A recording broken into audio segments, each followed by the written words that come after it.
Então, bom dia, estamos aqui no Café na Coca, né? Já começamos aqui, dialogamos um pouco aqui antes nos bastidores. Estamos aqui com o professor, pastor, missionário Gilberto, né? Nas redes sociais a gente vê como Giba Guimarães, né? Que está lá no Japão. Bom dia, pastor, bom dia, missionário, bom dia, professor. Cara, a gente é um bom brilho, hein? Aí acaba tendo muitas funções. Graças a Boa Deus. noite aqui, né? É. E aí, conta Bom pra... dia pra você, boa noite pra mim. Verdade, rapaz, aí tá a noite, é verdade. Então, para os telespectadores, o pastor Gilberto, a gente se conheceu na UFMA, né? Na Universidade Federal do Maranhão, onde a gente estudava lá a licenciatura em Ciências Humanas. Não é isso, pastor? E lá a gente fez uma boa amizade, né? O pastor também lá fazia um trabalho social muito legal, eu cheguei a acompanhar de perto, né? Tinha a escolinha lá, né, pastor, de artes, de... Conta um pouquinho pra gente aí como é que era lá e como é que o senhor tá aí. Pois é, cara, a gente se conheceu em Imperatriz, hein, Andressa? Eu pastoreava lá e a nossa igreja desenvolveu um projeto chamado Instituto Renovar, né? Renovar. Um projeto que trabalhava com criança e adolescente, a área da cultura, a área de línguas, a área de música. Era bem da hora, bem da hora lá. Eu lembro lá que você foi lá no dia do festival de pizza. Foi. Não é à toa que hoje eu tô gordinho. A nossa estrutura lá. Sim. E aí, cara, a gente formou lá, né?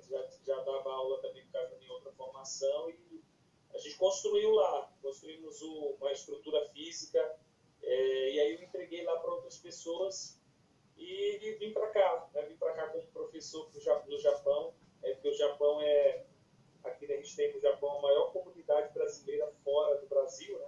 É no Japão. Olha só. Aqui, para ter uma ideia, chegou a ter quase 400 mil brasileiros aqui. Rapaz. Hoje tem em torno de 200 e poucos mil, né? Porque com a crise aí, a crise que teve aqui em 2008, o pessoal voltou para aí. Né? Pra cá, Agora com a crise que daqui a pouco chega aí. O pessoal tá vindo para cá. Então vai ver. Sim. A gente viu os contatos e fizemos uma entrevista aqui numa escola brasileira, que os donos são japoneses, é uma escola que ela tem 6 unidades, cara, no Japão. Olha aí. E aí a gente veio, tá aqui, nós vamos fazer 2 anos em maio aqui. 2 anos. Dando aula para brasileiro aqui, né? E o Japão tem isso, é um país multicultural, um país globalizado, e é possível viver aqui no Japão e sem, inclusive, saber falar japonês e viver aqui no Japão, inclusive, mergulhado na cultura brasileira aí. Olha aí que legal. Comida com a comunidade. E como é que tá seu inglês, seu japonês aí? Cara, rapaz, ó, eu estou estudando japonês, de forma autodidata, né? Sim.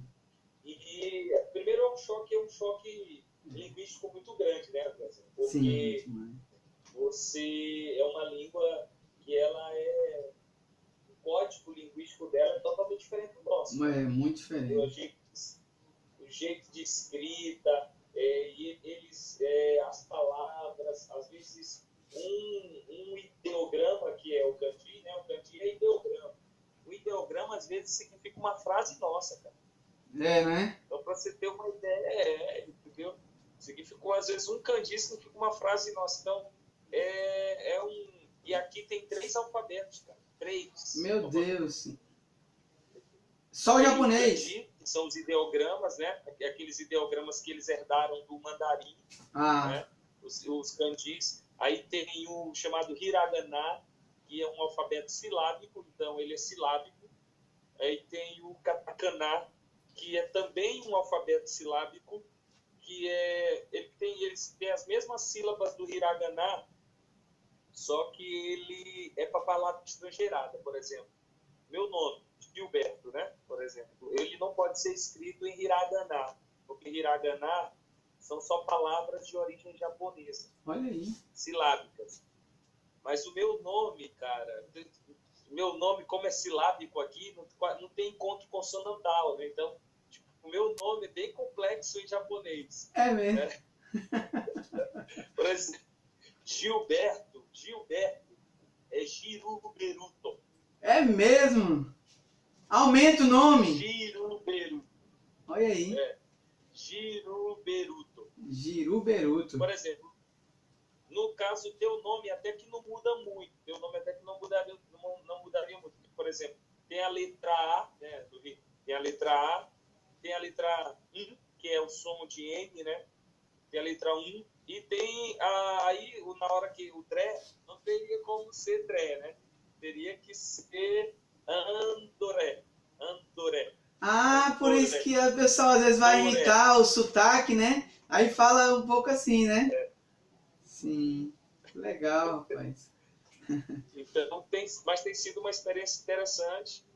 A gente também se desenrola no inglês aí, volta e meia. Outra coisa interessante, que é um país de primeiro mundo. Eu não estou numa cidade como Tóquio, tá? O pessoal acha que o Japão todo é igual ao Tóquio, não é. É uma cidade grande, né? Uma cidade de quase 1 milhão de habitantes, mas não é uma cidade como Tóquio. E, apesar de ser um país de primeiro mundo, quase você não encontra fora de Tóquio, quase você não encontra japoneses que falam inglês. É tão importante isso, pastor, porque as pessoas acham que, tipo assim, as pessoas não conseguem ver, às vezes, a cidade que nós temos que são de de um desenvolvimento muito grande, né? Ou seja, temos no Brasil exemplos que dá para seguir e não consegue perceber que outros países também lidam com a desigualdade social, com algumas coisas que a gente nem sonha, porque a nossa mídia, eu estava falando isso no outro vídeo, a nossa mídia só passa o que é bom nos outros países e só passa o que é ruim no nosso país, né? Sim.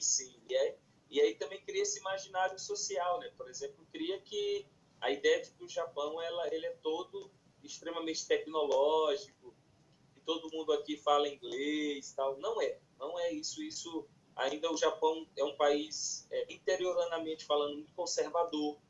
Ainda tem muitas tradições. Ainda tem, por exemplo, nas práticas educacionais ainda são bem conservadores, bem tradicionais. Para você ter uma ideia, aqui as escolas ainda é o famoso quadro negro, com giz. No Japão! Muitas escolas, japonesas, né? As escolas japonesas. É que as brasileiras já não são, mas muitas escolas japonesas mesmo, elas são com essa prática mesmo. Pois é, isso aí é de quebrar um tabu, pastor, sem tamanho, porque a gente aqui com quadro branco tem raiva, né? Não, porque aqui não presta, o Brasil não presta, tá aí. No Japão com quadro negro, né? É porque eles ainda acreditam em métodos antigos, né? E eles então treinam seus professores ainda bem baseados nos métodos antigos. Por exemplo, eles têm uma ideia que agora, cara, eles estão mudando aqui, André, na escola japonesa, tipo, uma ideia de que o aluno ele precisa ter muita resistência física. Então, por exemplo, as criancinhas que vão para a escola, tem pontos que são bem interessantes. Por exemplo, a autonomia, né? Eles trabalham muito a autonomia desde cedo. Então, os pais não levam os seus filhos para a escola, ao menos que seja creche. Mas depois da creche, a partir de 6 anos, a criança vai sozinha para a escola. Ela se junta com a turminha ali da quadra dela, o mais velho se torna responsável do grupo, do ciclo de estudo dela, vão em filinha. A escola geralmente fica 3, 4, no máximo 5 quadras de distância, mas eles vão sozinhos para a escola. Não tem trânsito. Aqui agasalhado, né? Sim. Aqui é inverno. Aqui está inverno, eu estou dentro de casa, né? Olha aí, meu Deus. E as crianças vão de manhã cedo para a escola e elas vão de shortinho. Meu pai do céu! No frio desse. Sério? E elas são obrigadas a ir assim. Porque o japonês acredita que ela tem que desenvolver resistência desde cedo. Meu Deus do céu! Amanhã de manhã vai estar fazendo -4. ela vai estar fazendo -4 amanhã. E as crianças vão assim, -4. Vai o casaquinho aqui, o casaquinho a única coisa que eles têm de frio é o casaco. E põe o capacete, porque eles têm que andar com capacete de segurança na rua, mas as pernas de fora, cara. Meu Deus! E outra coisa, na escola japonesa, poucas escolas japonesas têm aquecedor. Os alunos assistem aula no frio. Eu tô aqui pensando, porque assim, aqui no Brasil, aqui na nossa escola, por exemplo, é um calor que os que olham para as crianças do assim, de tanto calor. Eu não sei se isso vai dar resistência para elas, né? Eu queria que eu pensasse assim, pelo menos me ajude. E tem um ponto interessante, Andrezão, que aqui também, cara, o Japão, geograficamente, ele cumpre as 4 estações do ano de forma bem equilibrada, né? Sim. Então, por cumprir as 4 estações do ano de forma bem equilibrada, quando é frio, por exemplo, como eu falei para você, abaixo de 0, né? E quando é calor, cara, é calor, velho. Não é drama, não. Eu sou nordestino, e é um calor daquele de mormaço, abafado, sabe? Bem quente. E aí, mano, não tem ar-condicionado na maioria das escolas japonesas. E as crianças, então, no inverno é frio, tem que resistir o frio, e no verão tem que resistir o calor. Eles acreditam muito nisso, nessa ideia de trabalhar a resistência dos alunos, tal. Agora que eles estão discutindo essa questão de pôr ar-condicionado, aquecedor, e algumas escolas colocaram. Eu tô de boca aberta, porque, assim, tentando encontrar... Eu também não sabia de nada disso. Apesar de estar numa escola brasileira, a gente tem contato com as escolas japonesas, né? Com pessoas com que têm filhos, com professores brasileiros que a gente conheceu, que trabalha na formação. Por exemplo, eu conheço uma professora que ela trabalha na formação do professor japonês. Ela veio para cá muito cedo, então ela estudou aqui, se formou em psicologia, fez mestrado, e ela trabalha na psicologia da educação para a formação de professor. E ela fala que no japonês tem uma resistência em relação a essa questão. Eles ainda são muito tradicionais. Só para você ter uma ideia, tem escolas que deixou o castigo físico de lado, não tem nem 10 anos. Nossa, E, rapaz, é uma coisa assim, é muito importante isso, professor, muito importante ouvir isso, porque assim, quebra muito tabu na cabeça da gente, que às vezes a gente tenta ler, tenta acompanhar, ver as reportagens, né? Mas a nossa mídia nos proíbe de saber disso, assim, né? A gente sim, tem pouco... Sim, às vezes cria um encanto, né? O Brasil, em certo aspecto, Andrezão, ele, educacionalmente falando, o que nos falta muito é mais a gente desenvolver as nossas estruturas, capital, exatamente. Mas pedagogicamente, cara, nós temos respeito fora. Nós temos respeito fora pedagogicamente. Que alegria ouvir isso, então, viu? assim, agora o que nos falta é fazer o que a gente acredita, viver de forma prática. Agora, como eu te falei, tem muitos pontos positivos para a gente absorver da escola japonesa que eu acho também fantástico. Por exemplo, tem esses lados aí que são desafiadores, mas tem, por exemplo, a questão da autonomia dessas crianças. Pô, desde cedo as crianças aprendem a ser responsáveis por elas. Maravilha. Elas aprendem que elas têm que fazer a história delas. Aqui, a vida profissional de uma criança, ela é determinada pelo histórico escolar dela. Então, ela vai sendo desenvolvida a partir do histórico dela. Então, se ela é boa em exatas, as portas vão se abrir para ela em exatas. Se ela é boa em linguagens, as portas vão se abrir em linguagens. Se ela é boa em humanas, as portas são em humanas. Mas também eles são o seguinte: se ela não quer ser boa em nada, não tem problema. Ela vai terminar os estudos e vai trabalhar na mão de obra mesmo. Entendeu? Eles são assim. Sim. Se o aluno não aproveitar o que eles oferecem, eles deixam o aluno de lado. Isso é uma coisa interessante também. O Japão, eles não têm, tipo assim, aquela ideia de como lidar com quem não consegue caminhar. Entendeu? Mas daí, pedagogicamente fica para trás. Mas daí eu te pergunto assim, pastor, por exemplo, aí tem situações de desigualdade social em que a criança vive problemas emocionais, afetivos na família, né? Pais bebem e tal. Essa criança não consegue se desenvolver. Aí não tem nada que seja feito para essa criança. Ela é reproduzido uma estratificação nesse aspecto, né? O que acontece é assim, por exemplo, aqui o contexto da desigualdade ele não está pautado no campo financeiro, né? Porque, por exemplo, nesse sentido assim, a escola não segrega pelo campo financeiro, porque estudam filhos de rico e filhos de que o pobre daqui não é igual o pobre daí, né? E o pobre daqui usufrui de condições. Mas o que é o problema é a questão de que aqui é outro capital. Lembra do Pierre Bourdieu? Aqui é outro capital. Olha que legal. Entendeu? Aqui se trata justamente do capital intelectual. Entendeu? Tipo, se a criança, então, ela não desenvolve esse capital intelectual, ela fica para trás. Entendi. Aqui é outro ponto, que aí é justamente o que o Pierre Bourdieu falou de uma forma fantástica. Às vezes a desigualdade ela não está no campo econômico. Porque, por exemplo, aqui no campo econômico não há tanta disparidade. Você vê pessoas ricas, mas você percebe que há pessoas pobres, mas que a pobreza não é a miséria.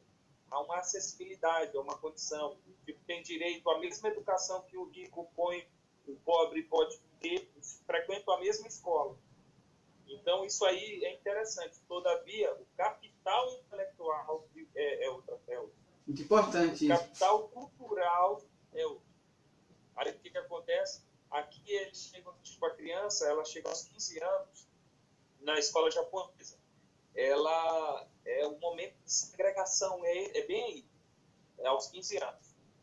Porque é uma fase que ela vai ou para como se fosse o nosso ensino médio, que chama o cocô. Aqui tem.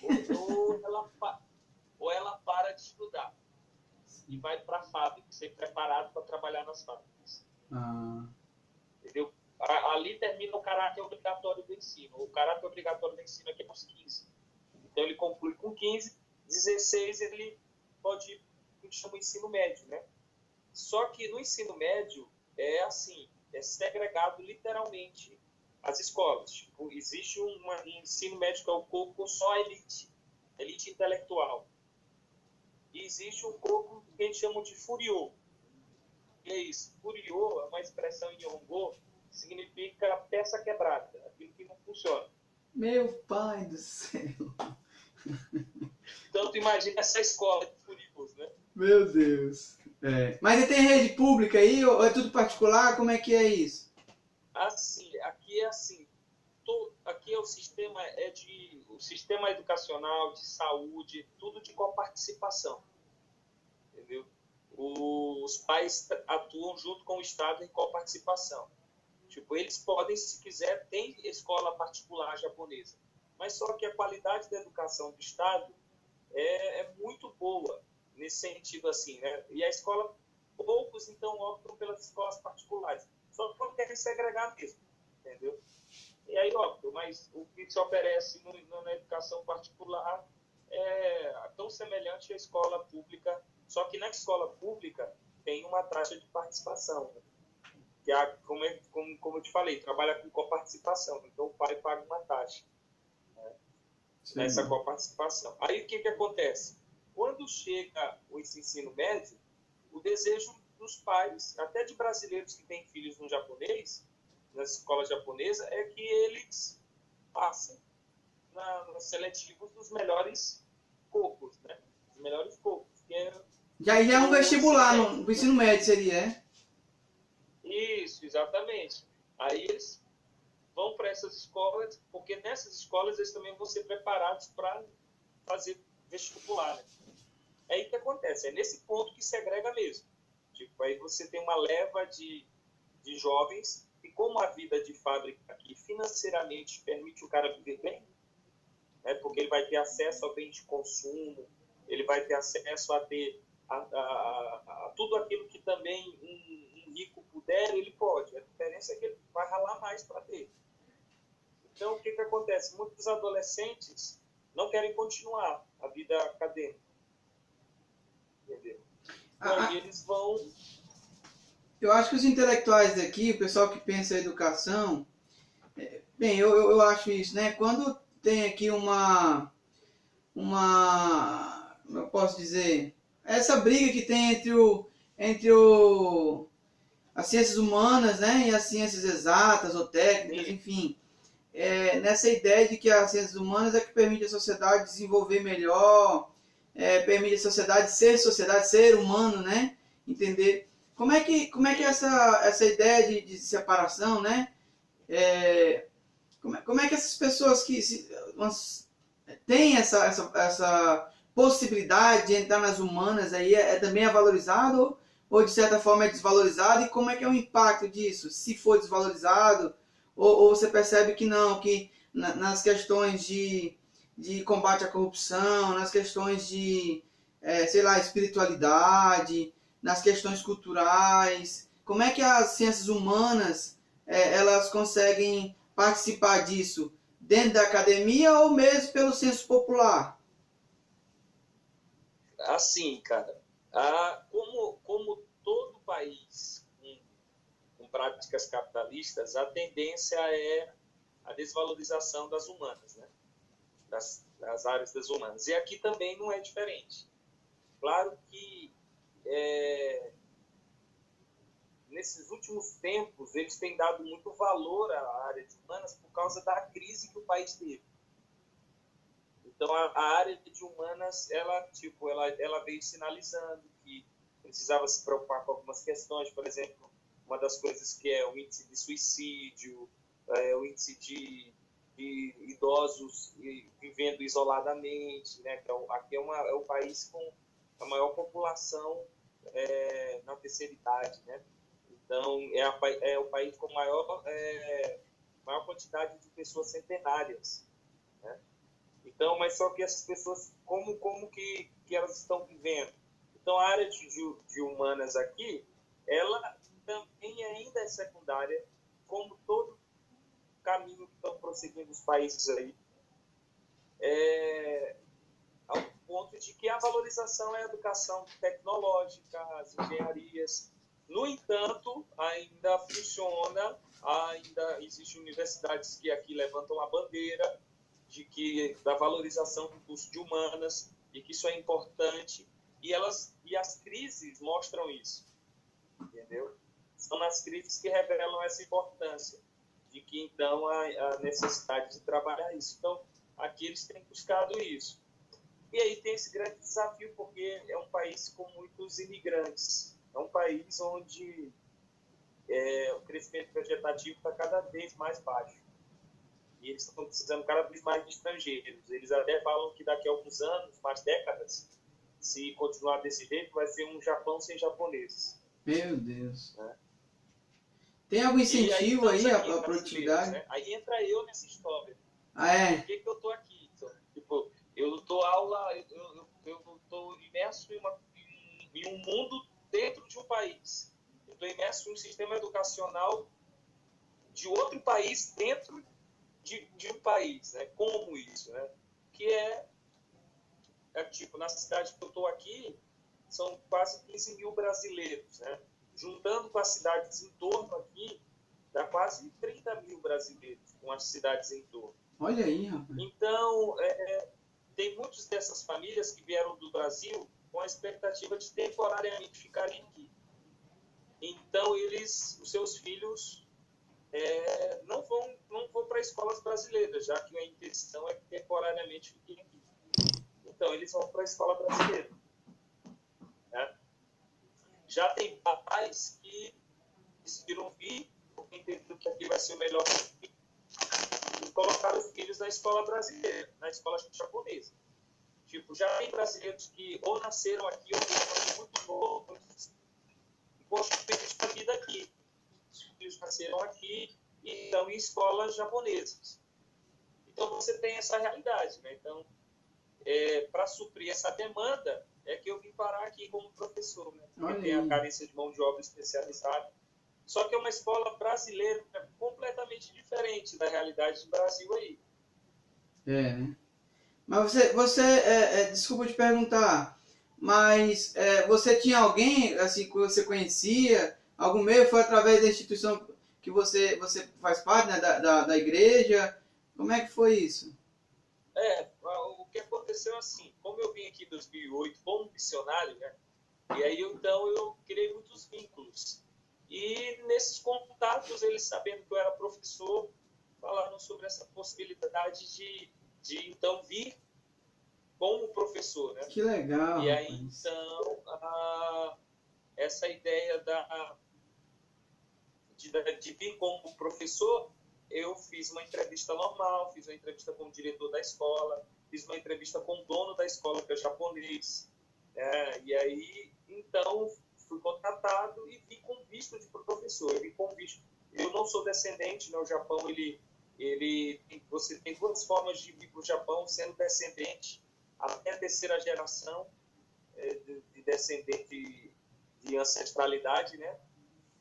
Ou você pode vir com vistos específicos, né? Tem vários tipos de visto que você pode vir, ou desde visto de estudante a visto de trabalhos nas mais variadas áreas, né? O meu é a área como professor. E assim eu vim.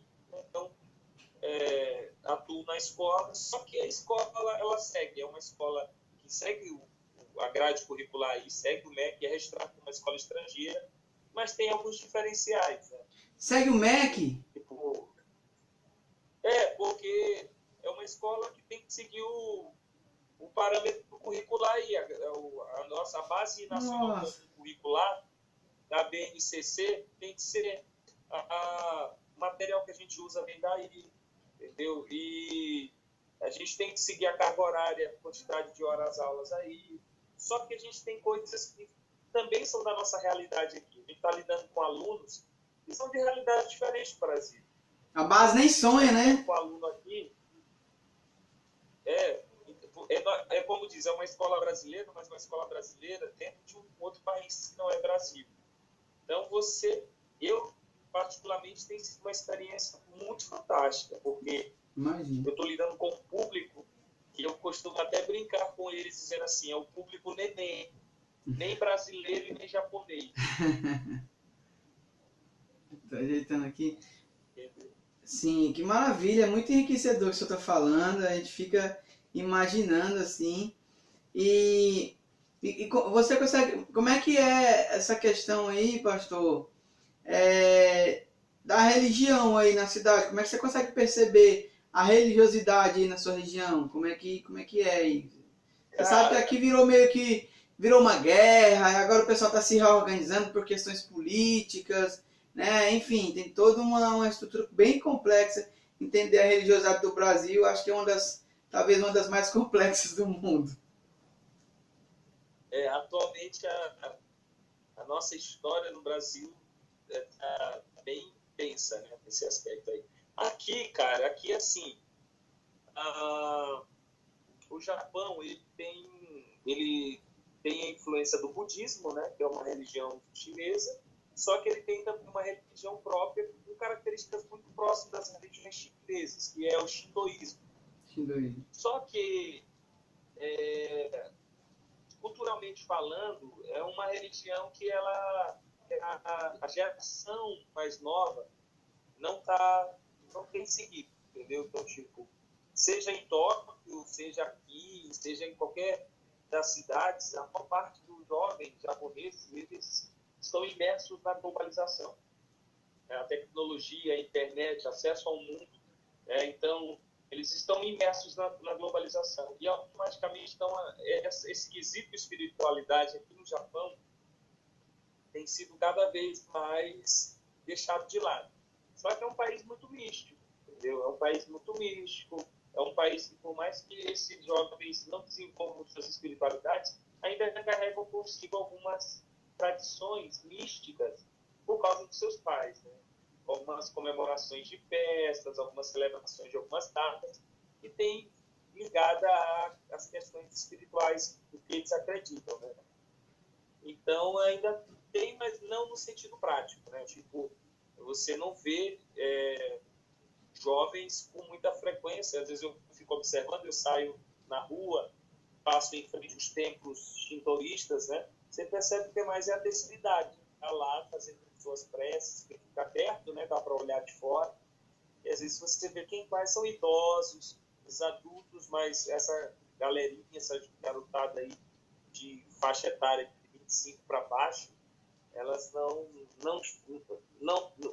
a espiritualidade delas hoje é um mundo globalizado. Né? Eu assisti um filme há um tempo atrás, tô tentando lembrar o nome dele aqui, mas era O Silêncio, alguma coisa assim, em que era proibido na ideia de ser cristão aí, porque a ideia eles não concordavam com a matriz filosófica do cristianismo. Tem isso? Tem algum fundamento assim ou não? Aí é tranquilo? Historicamente, quando os jesuítas vieram para cá, que os jesuítas vieram para cá na colonização, porque os espanhóis atravessaram o Pacífico, né? Chegaram aqui, na região. E depois os portugueses vieram também com os jesuítas. E foram bem recebidos. E houve muitos japoneses que se converteram ao cristianismo através dos jesuítas. Só que aí depois entrou uma outra época, um imperador, em que justamente atrelado aos monges, shintoístas e tal, condenavam a prática do cristianismo, né? Porque destoava da cultura deles. E aí houve uma perseguição e um derramamento de sangue muito grande aqui. Historicamente, jesuítas foram expulsos, aquelas famílias japonesas que insistiram no cristianismo foram torturadas e mortas. Então, houve uma fase, sim, nesse sentido de eles praticamente dizimaram todos os cristãos japoneses na época, né? Esse imperador com os samurais, né? E eram bem, historicamente, é até um local que eu ainda não fui lá, pretendo conhecer, que é um local que ficou conhecido como o local dos mártires, que é justamente onde era um local que os samurais levavam as pessoas para serem torturadas, né? Que as pessoas que eram cristãs. Então teve esse problema. Hoje não, hoje é assim. O japonês, ele, por mais que você, por exemplo, vamos dizer, falar Nihongo japonês, ele não vai se abrir para você, para o diálogo nesse aspecto assim. São bem na deles, não permitem, eles não gostam. Diálogo entre eles com eles precisa partir deles. Né? Eles não são abertos a que parta da gente. A maioria, né, nesse sentido. Mas tem japoneses que já são mais, pela influência do estrangeiro, acabam sendo mais abertos. Né? Mas ainda japonês em si, japonês é menos de 1%. Cristão. Então, assim, não tem igrejas, assim, como a gente vê aqui no Brasil, não encontra, né? Igrejas abertas, assim... Você acha igrejas, mas, como falei, não é uma coisa... forte como aqui, não né? Não é isso. É diferente da nossa realidade aí, né? Nossa realidade cultural, né? Pois o filme que eu tô falando é isso mesmo, o nome é Silêncio. Eu assisti e fiquei, assim, bem encabulado. Parece que é do diretor Martin Scorsese, coisa assim. É bem legal. Mas procede. O que você falou, uma fase que procede mesmo. Foram perseguidos, entendeu? E foram torturados, foram mortos. Não podiam propagar. Houve essa uma fase mesmo bem, bem difícil. E os cristãos antigos aqui, que foram alcançados pelos jesuítas, passaram. Professor, eu queria saber se tem mídias sociais, assim, sei lá, rádios,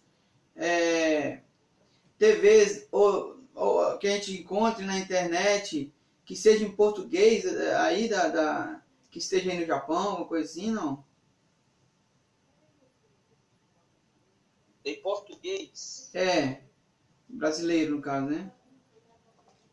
Rapaz, aqui a gente tem muitas páginas em redes sociais que trabalham nos mantendo muito informados sobre a realidade do país. Entendeu? Então, hoje, aqui também pela presença, por exemplo, na cidade que eu moro aqui de Tamamatsu, na província de Shizuoka, é possível você ir em lugares e você já encontrar informações em português. Por exemplo, shopping, você às vezes tem anúncio no shopping de estar falando de alguma coisa, você tem um anúncio em japonês, em inglês e português. Você vai a repartições públicas. Repartições públicas têm tradutores, que a gente chama de tsuya. Você vai em hospitais, tem tradutores. Olha, então, legal. Hoje isso, o próprio governo tem se organizado para lidar com os imigrantes. Né? Ele também tradutores em inglês, porque tem os filipinos. Então, você tem tradutor em espanhol, porque tem os peruanos. Então, você tem isso, né? É um país multicultural, cara, e eles têm se adequado a essa realidade. Então, e aí você tem as mídias aqui, que atuam aqui, mídias brasileiras, no Face tem muitas páginas que trabalham e aí divulgam a realidade do Japão, mas também até mesmo as programações culturais brasileiras que existem aqui. Por exemplo, o Carnaval, aqui existe o Carnaval, acontece em algumas cidades, né? Então, programações brasileiras, né, acontecem aqui. O Brazilian Day, lá em Tóquio. Brazilian Day, olha que legal. Eu tô como professor de linguagens agora, e assim, eu tento trazer para meus alunos essa importância da nossa língua, né? Português, assim, no mundo, né? Porque às vezes eles aqui eu vou usar essa língua para quê, né? E aí eu tento, ano passado nós fizemos um evento e eu consegui falar com uma colega lá do Cabo Verde. Cabo Verde é na África, né? E ela também mandou um vídeo para nós falando da língua portuguesa lá, né? Um pouco da cultura lá também. E, bem, isso tem me deixado muito apaixonado pela própria língua portuguesa, né? E eu tenho tentado mostrar que a nossa língua ela tem tudo a ver com a ideia de cultura, tem tudo a ver com a ideia de história em si, né? E tem uma coisa curiosa aqui, André, nesse sentido. Aqui tem uma instituição chamada RAICE, que é uma instituição do município daqui da cidade. É uma instituição que trabalha com programações interculturais. Ela promove, então, programações para os imigrantes, entendeu?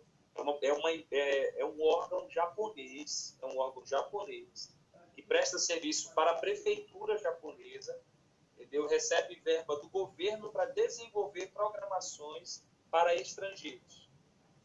E sabe uma das coisas que eles desenvolvem com programação? Os filhos dos brasileiros que estudam em escola japonesa, português, para que os... Peraí, deu um loop aqui, uma freadinha. Você repete a ideia, os filhos... A RAICE, essa instituição, ela tem aula de alfabetização aos sábados para filhos de brasileiros que estudam em escolas japonesas, para que eles não percam contato com a sua língua de origem. Que legal, viu? Que legal. Muito bom. Então, assim, um órgão japonês que incentiva que os pais não deixem de seus filhos, que mesmo que estudam em escolas japonesas, eles não cresçam sendo alfabetizados só no japonês e analfabetos no português. Legal. Que eles sejam, ao menos, alfabetizados no campo da linguagem. Né? E também, dentro desses projetos aos sábados, que aí entra o português, né? Mas entra também educação cultural, com a história do país, a geografia do país. Legal. Para eles lembrarem das suas raízes. Isso é interessante, cara. Isso é muito bacana. Muito. Se essas mídias estiverem na internet, eu vou até trabalhar com ela. Olha, o pessoal do Japão querendo conhecer nosso país aqui, a gente precisa ter um amor maior ao nosso país, né? Você está trabalhando com quais áreas aí, professor? Sim. Eu trabalho com a área de humanas, né? Justamente o curso de humanas aqui faz todo sentido. Né? Porque eu cuido da área de humanas, da escola. Então eu dou aula de geografia, história, filosofia e sociologia. Olha aí, rapaz, que legal. Você chegou a concluir todo o curso na Imperatriz? Você concluiu todo o curso lá em Imperatriz ou você mudou para São Luís? Como é que foi? Não, eu concluí lá mesmo em Imperatriz. Ah, rapaz, eu não concluí até hoje, cara. Eu concluí. Nem minha pedagogia, tô vendo se eu consigo esse semestre fazer pelo menos uma cadeira para mim não ficar desvinculado, porque é difícil. Tá faltando 5 matérias me acabar. Aí eu comecei a estudar na faculdade em 2010, né? E sempre tirando notas. Não é que eu sou um mau aluno, não. Só deve ser prova disso, que eu não sou ruim aluno, não. Mas tá em 2010, fiz fazendo pedagogia e passei lá para Ciências Humanas. E agora pedagogia de novo na UFC, porque não deu para concluir. E aí vim para cá pro interior e tá aí, cara. Mas Deus quiser, um dia eu termino. São os desafios, né? É. E aí, depois eu vou te mandar o link desse site, dessa instituição, em português, chamado RAIS. Ah, por favor, você mande vai ver lá mostrando dessa valorização da língua portuguesa, a valorização da cultura, da história, da geografia, para que, então, os filhos de brasileiros que aqui estão estudando em escolas japonesas tenham esse contato. Beleza, eu agradeço você me mandar essas redes aí para as pessoas possam perceber, né? Porque é uma forma também de nossos alunos conhecer outra cultura e, né, se interessar mais pela própria língua, né? Sim, sim. Perceber que é aquela coisa. Por exemplo, eu acho interessante quando os pais que decidem ficar aqui, realmente os filhos serem imersos na cultura japonesa. Só que não esquecer de suas raízes. Sabe? Identidade. Não esquecer que é o que acontece, por exemplo. Aqui, filho de brasileiro... Professor, pera só um pouquinho aqui. Que nasce aqui, não... Só um minutinho, que o celular tá começando a querer descarregar. Deixa eu só colocar aqui Mas vai dar certo, só um minutinho. É os ossos ofícios. Passou a noite carregando, mas a bateria já tá pedindo outra já. Aí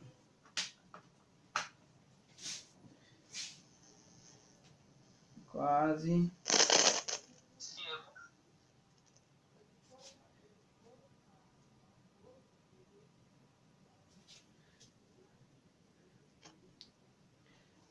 Aí, fala alguma coisa pra mim ver se tá ok aqui o som.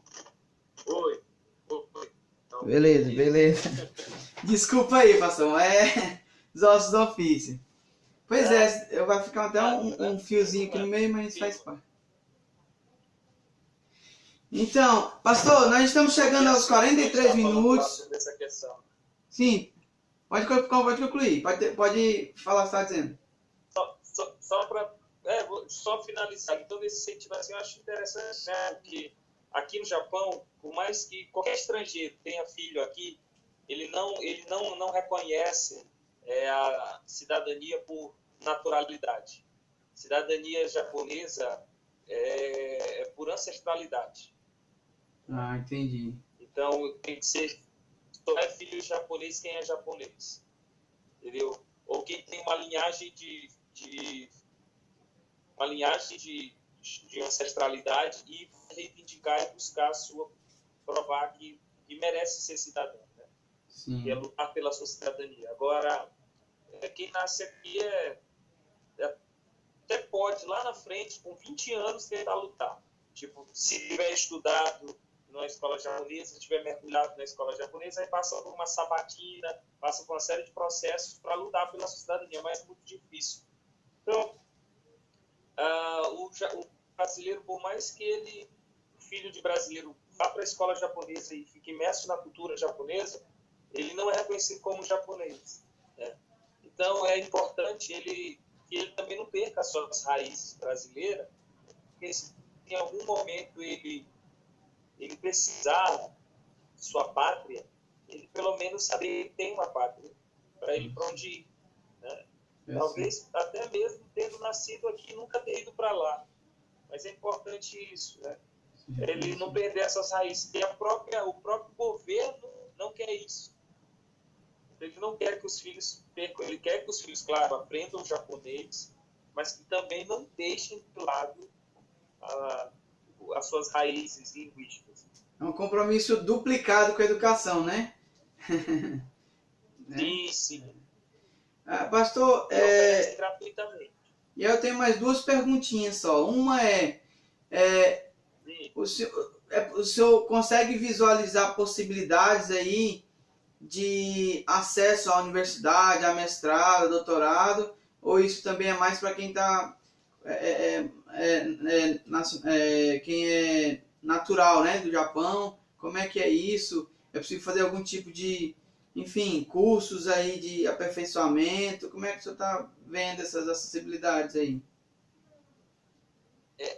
Assim, por exemplo, um jovem brasileiro que, vamos dizer, começou a escola aqui nas escolas japonesas e se dedicar, é possível ele ir para uma universidade japonesa, entendeu? É possível, basta ele se dedicar e ter um histórico bom e ele vai conseguir chegar lá, entendeu?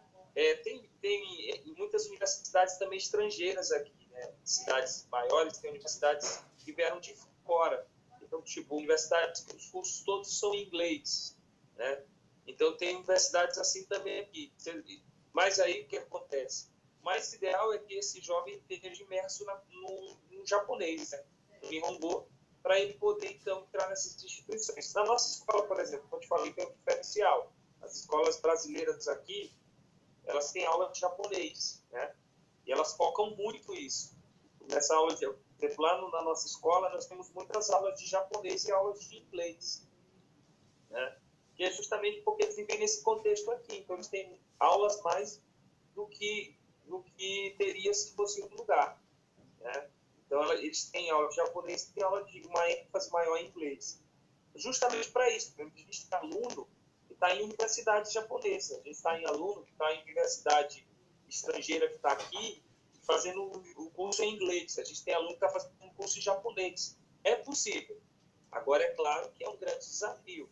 Esse jovem brasileiro precisa estar muito ciente, focado, de que... Mas é que é o problema. Ele pode se encantar com a vida desde cedo, que ele pode trabalhar com 16 anos, com o dinheiro que ele vai ganhar aqui. Porque é fácil. Rala, trabalha, mas é fácil ganhar uma grana boa. Vai ralar, vai trabalhar muito, mas vai ter um... Quem quer trabalhar tem área, né? Ele conseguir realizar tudo que ele quiser. Por exemplo, ter um celular da hora, uma roupa da hora, um carro da hora, uma moto da hora, ele vai conseguir isso ralando de fábrica. Mas a gente tenta conscientizar ele de que é possível ele não seguir esse histórico, mas ir para as universidades mesmo, entendeu? Ir para o campo do conhecimento. E tem jovens que estão nesse caminho, né? Ainda é pouco, não é muito. A maioria ainda vai para a fábrica. A maioria está indo dos jovens aqui que terminam ou decidem, alguns que querem ir para o Brasil, fazer cursinho e seguir aí, estudar aí, mas não querem ficar aqui. Muitos, a maioria ainda vai para o campo mesmo do trabalho e deixa os estudos lá. E o salário é discrepante de quem está na fábrica, de um intelectual, de quem tem a graduação? Cara, por exemplo, vou colocar um exemplo assim, tipo, um cara que é engenheiro, vamos dizer, é engenheiro e trabalha na fábrica, vamos dizer, um engenheiro de produção. O salário dele em relação de um funcionário não é muito diferente, mas tem uma diferença. Vou te colocar, por exemplo, um cara ralando muito, ele ganha, vamos dizer, trabalhando 12 horas por dia, que é um cara que trabalha na fábrica, trabalhando 12 horas por dia. Ele tira, como se fosse no Brasil, aí, 12 mil reais. Entendeu? É, uma qualidade de vida boa, né? Não falando muito, aí que está a diferença. Esse engenheiro trabalhando 8 horas por dia, não trabalhando 12, trabalhando 8. E não ter um trabalho pesado, né? Porque ele vai ser projetista, ele não vai botar a mão na massa. E ele trabalhando 8 horas por dia dentro do escritório, confortável, tudo. Não lá na área de produção, esse cara vai ganhar, vamos dizer, uns 15 a 16 mil. A diferença é pouca, tá vendo? É pouca, é. Só que qual é os 2 pontos? Ele trabalha menos, ele tem mais estabilidade, porque ele tem mais benefícios, ele recebe bônus, ele tem mais benefícios, ele está inscrito em fundos de pensões, ele tem mais privilégios que aqui está ganhando quase perto dele, mas está ralando mais. Uhum. Então, tipo, o engenheiro vai ter melhor qualidade de vida. Ele vai ter, inclusive, mais tempo para gastar o que ele ganha. O operário, não. O operário vai ganhar bem, mas vai... Seco, né?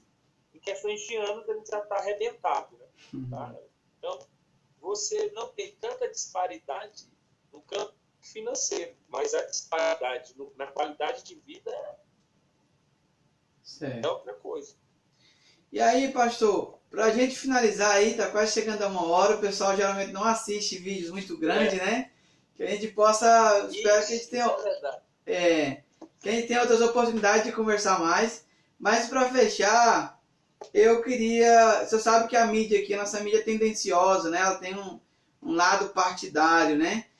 As mídias que vocês têm acesso aí, vocês percebem isso? E também, como é que vocês estão percebendo o Brasil nesse momento? Rapaz, aqui no nosso país, aqui no Japão, a comunidade brasileira aqui, ela sempre foi alheia à questão política daí, sabe? Mas por causa das mazelas do populismo, que é o problema histórico do nosso país, né? As pessoas elas votam pelo carisma e a popularidade que o candidato produz, né? E assim segue o barco. E por causa desse populismo, o interesse político reinou aqui, mas não por um interesse de conhecimento político, mas mais por uma ideia popular. Mas se você for perguntar as razões, é tanto que houve um governo e hoje a apatia em relação às questões continua, né? E é o que acontece, né? As pessoas, elas politicamente falando, o brasileiro ele age pelos impulsos